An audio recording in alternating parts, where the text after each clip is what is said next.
कहते हैं कुछ रास्ते खुद नहीं चुनते बल्कि किस्मत उन पर लगा देती है। और कुछ लोग अपनी सादा सी नीयत के बावजूद एक दिन ऐसी कहानी का किरदार बन जाते हैं जो सदियों तक सुनाई जाती है।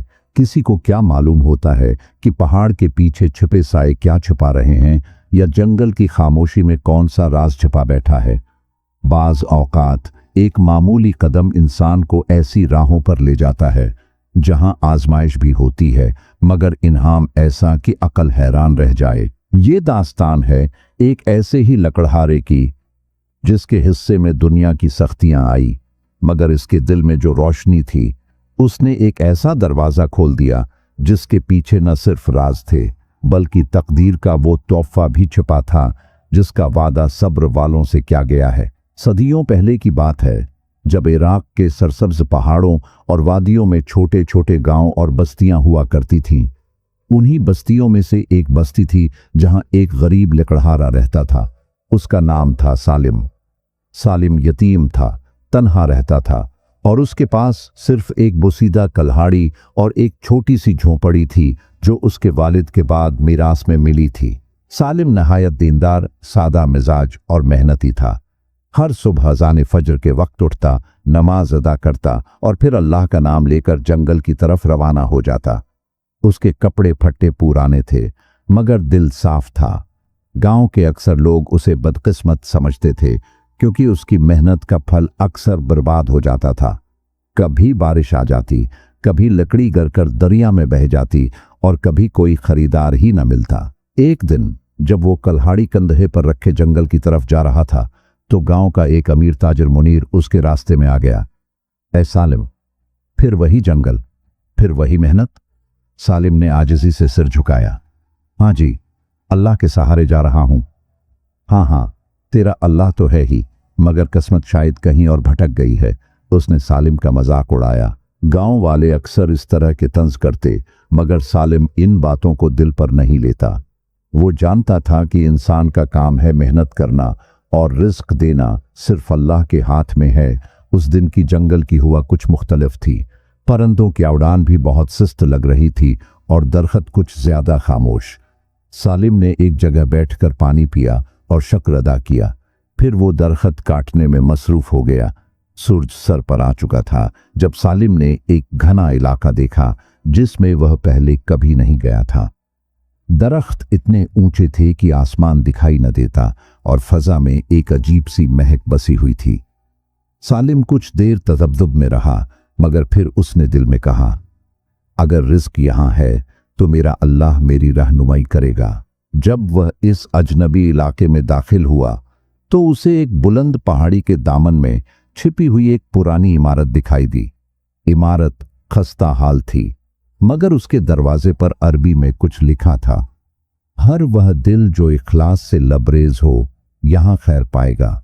सालिम के कदम रुक गए। उसने सोचा, क्या वाकई ऐसा हो सकता है या यह मेरे थके हुए जहन का फरेब है।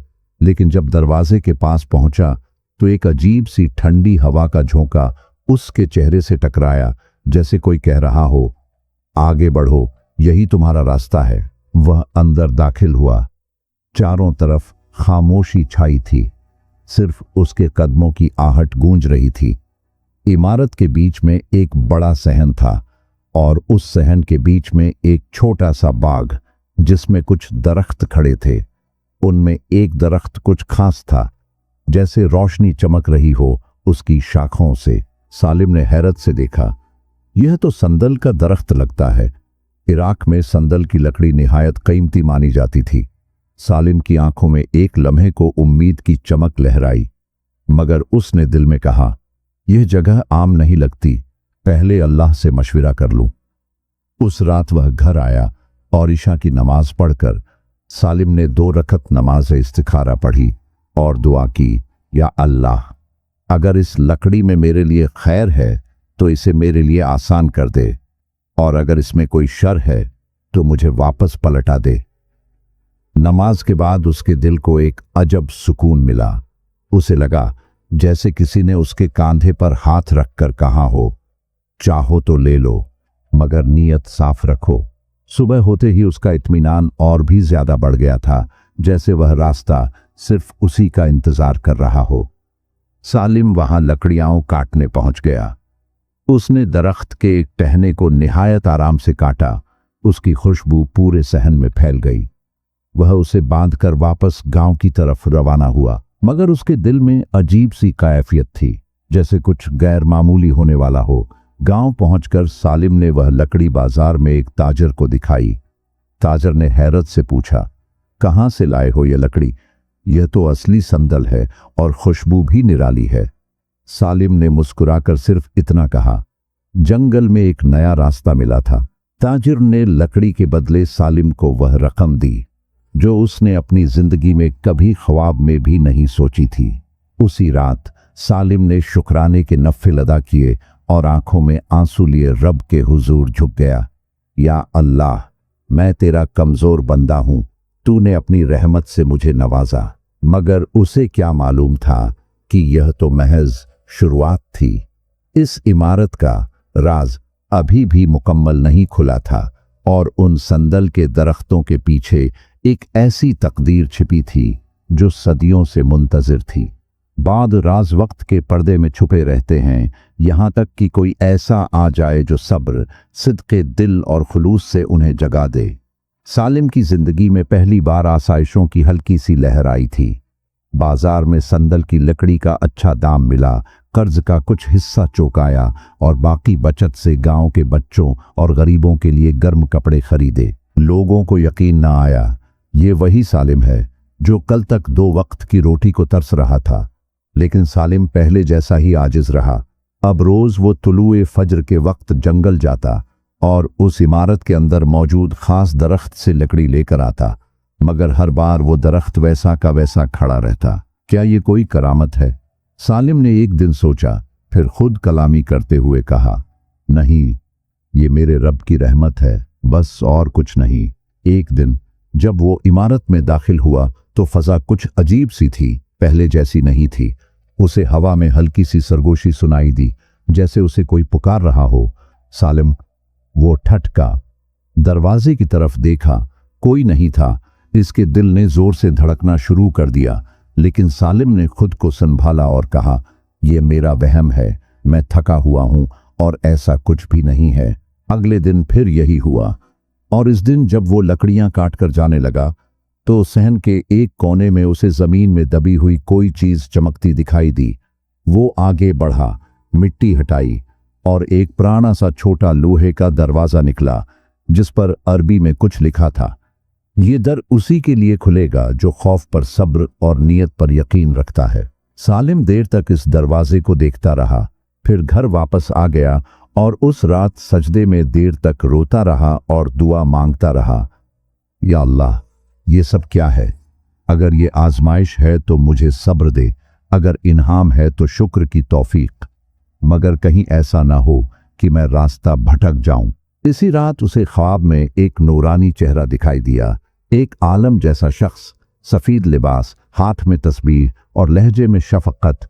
सालिम, उस दरवाजे के पीछे सिर्फ खजाना नहीं, एक राज है, ऐसा राज जो सीने से लगाने वालों को उजाले देता है और छिपाने वालों को अंधेरे।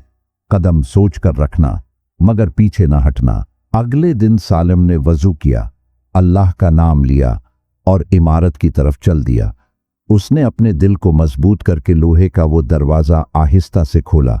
नीचे उतरती हुई सीढ़ियां थीं, ठंडी, खामोश और साकत।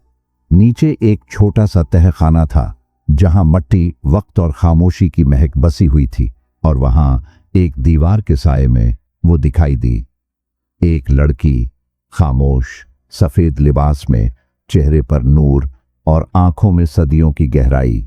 वो फर्श पर साकित बैठी थी, जैसे किसी ने उसे इंतजार में बैठा दिया हो। सालिम घबरा गया। अस्सलामु अलैकुम, उसने कहा। लड़की ने आहिस्ता आंखें खोली और कहा, आखिरकार तुम आ ही गए। सालिम की आवाज हलक में फंस गई। तुम कौन हो और यहाँ कैसे मौजूद हो? लड़की ने मुख्तसर जवाब दिया, मेरा नाम आलिया है। मेरे बाप एक बुजुर्ग इंसान और इराक के बहुत बड़े और मशहूर आदमी थे जो इस जमीन के रखवाले थे। वक्त आया तो उन्होंने मुझे यहाँ छिपा दिया। ताकि जो दिल इखलास के साथ आए वही मुझे पाए। इससे ज्यादा मैं आपको कुछ नहीं बता सकती। सालिम को कुछ समझ न आया कि वो क्या कहे। तुम कितने बरसों से यहां हो? इतने बरस की वक्त भी भूल चुका है। तुम वो पहले शख्स हो जिसने बगैर लालच सिर्फ इखलास से ये दरवाजा खोला। सालिम की सांसें ठहर गई। और अब मुझे यहां से जाना है, तुम्हारे साथ। मगर एक शर्त है, तुम्हें लालच, शोहरत और गुरूर से दूर रहना होगा, क्योंकि मेरे साथ वो राज भी जुड़े हैं जो जमाने को हिला सकते हैं। सालिम ने सर झुका लिया। अगर रब की रिदा इसमें है तो मुझे मंजूर है। वो दोनों तहखाने से बाहर आए। इमारत में अब कुछ बदला हुआ सा लग रहा था। दरख्त ज्यादा सरसब्ज थे और फजा में सुकून था।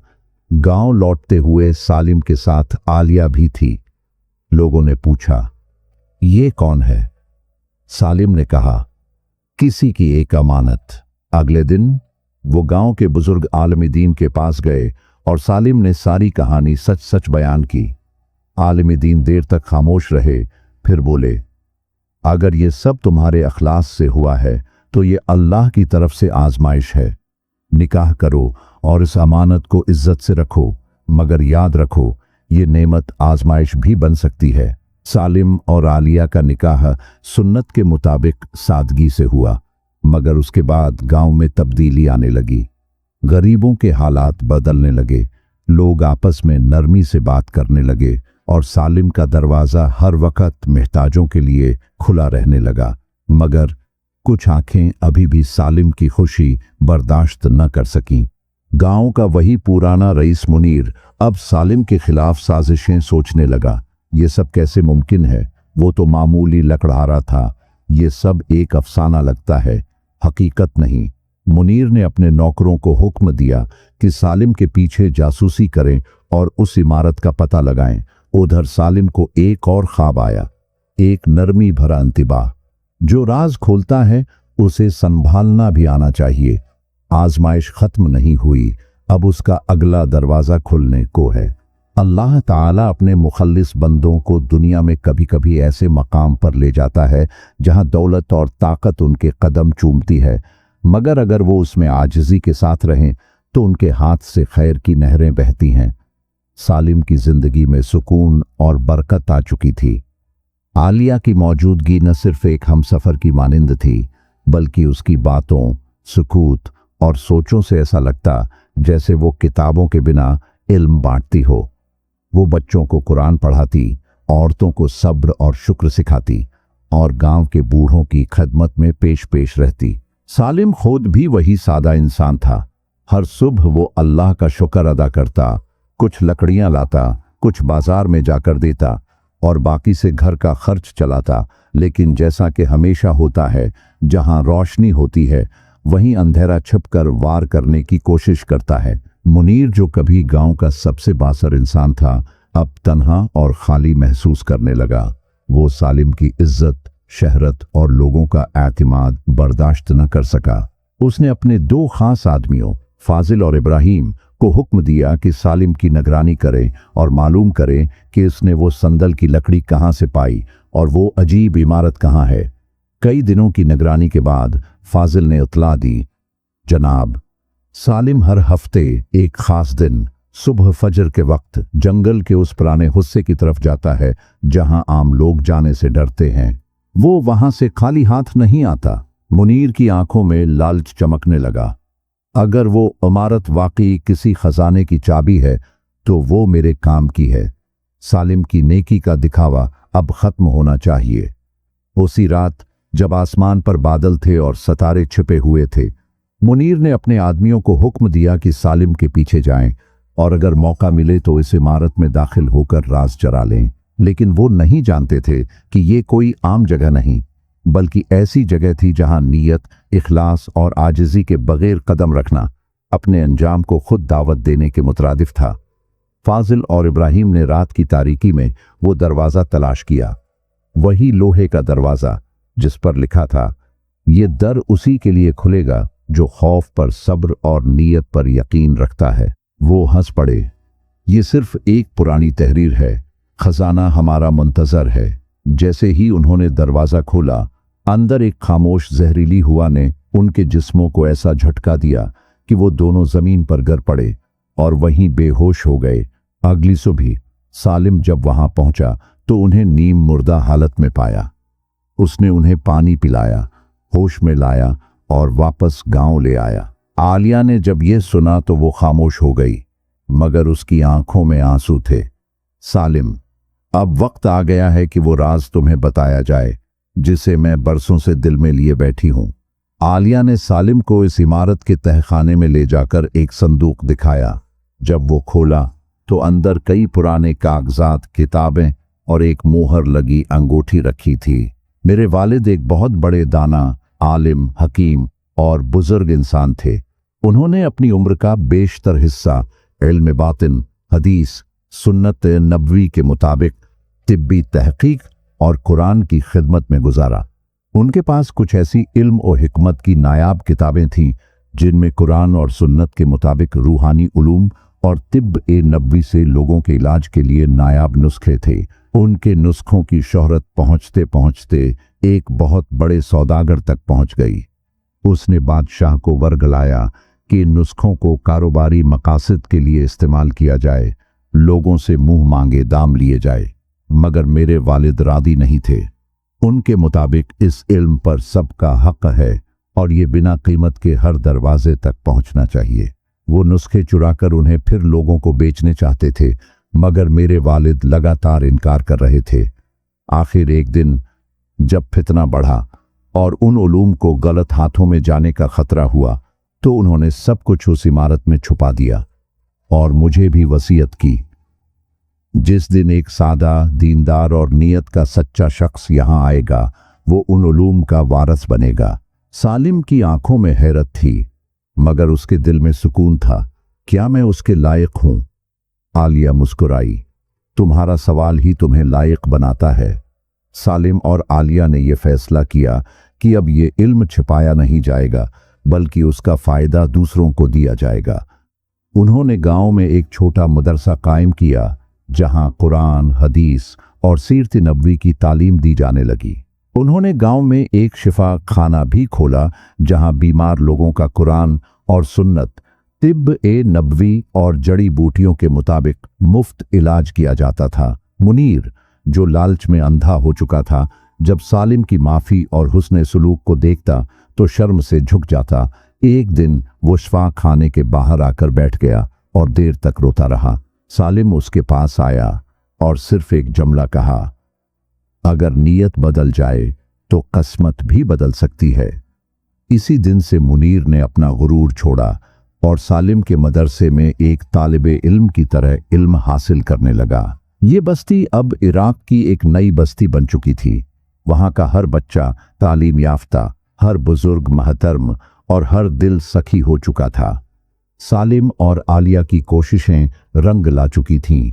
उनकी झोंपड़ी अब भी सादा थी, मगर उससे जो रोशनी निकलती थी वो शहरों के महलों को भी मुनव्वर कर देती थी। और इस तरह एक गरीब लकड़हारा, जिसे लोग बदकिस्मत कहते थे, उसकी नीयत, सब्र और ईमान ने उसे एक ऐसी कहानी का हिस्सा बना दिया जो अब हर घर में हिकायत के तौर पर सुनाई जाती है। आज की कहानी से हमें ये अखलाकी सबक मिलता है कि सच्ची नीयत, सब्र और आजिज़ी इंसान को वो मकाम दे सकते हैं जहां तक गुरूर और ताकत कभी नहीं पहुंच सकते। प्यारे दोस्तों, ये कहानी आपको कैसी लगी? कमेंट्स में अपनी राय का इजहार जरूर कीजिएगा और हमारे चैनल को सब्सक्राइब करना मत भूलें। घंटी का बटन भी दबा दीजिए ताकि आपको ऐसी ही पुरानी और सबक आमोज कहानियां मिलती रहें। चैनल पुराने किस्से कहानियां के साथ जुड़े रहिए। आप सबका बेहद शुक्रिया।